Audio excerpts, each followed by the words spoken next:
This is the best second lens. It is a 50mm f1.8, what they call the Nifty 50 or the Fantastic Plastic. Your first lens, of course, is the kit lens that comes with your camera.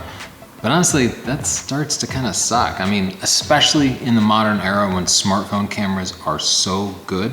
What I found is that the smartphone will actually beat this kit lens that comes with your camera, and don't blame your camera. Camera manufacturers put the cheapest kit lenses on their cameras in order to keep the price down low. If you want to get decent results out of a camera, you got to plan to upgrade your lens. The best thing to start with is the 50 f1.8. We'll have a list of links in the description so you can find one that's perfect for your camera because it depends on your camera. Usually the price is somewhere between $100 and $200, but sometimes you can find generic ones that are even less expensive. And the biggest difference is that f1.8 part of it, because that means it's gathering way more light than an f5.6 kit lens that probably came with your camera. It's almost 4 stops faster. That means it's gathering like 16 times more light, and that means that in low light, your images are going to be so much cleaner. But maybe more importantly, it means you can get real bokeh out of it, real background blur, not the fake stuff that your iPhone might give you.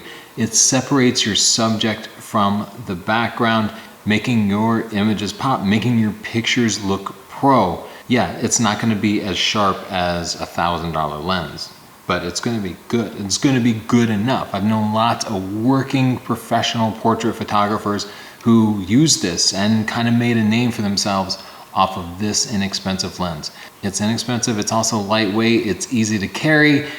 Why not get one? It is the best second lens for you, and I promise it'll change things. It's also a prime lens, which means you can't zoom in and out. You're stuck at the one focal length, but in a way that forces you to think a little bit differently, and especially as you're still learning, that can really improve your creativity by requiring you to break out of your old habits. Let me hear your thoughts. What lenses do you think people should buy as their second lens? And if you want more free tips, tutorials, and reviews, subscribe, and of course check out our book, Stunning Digital Photography, the #1 photography video book in the world. It has over 14 hours of video, so if you don't want to read the book, you can just watch the video, or you can just do the hands-on practices, or you can engage in our private Facebook group with other people learning photography just like you. It is the best way to learn photography, and if you're not happy with it, I'll give you your money back. Thanks.